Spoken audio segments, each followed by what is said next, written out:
حموديات رمضان وما فيه من حكايات.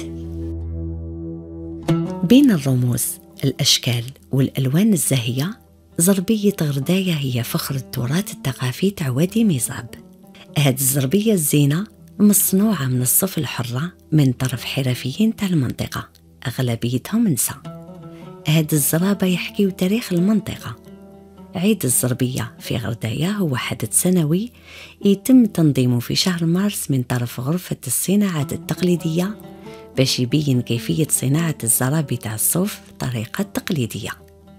معرض البيع هذا يجمع كل ولايات الجزائر ويكونوا حاضرين فيه 13 بلدية تاع منطقة الميزاب، ويجوا الزوار من مختلف المناطق باش يشاهدوا التقاليد تاع هذه التظاهرة.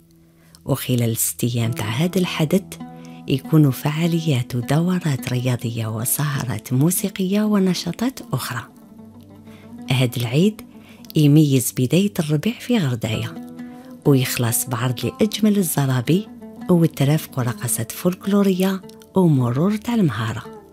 وانتوما حضرتوا من قبل عيد الزربية في غرداية؟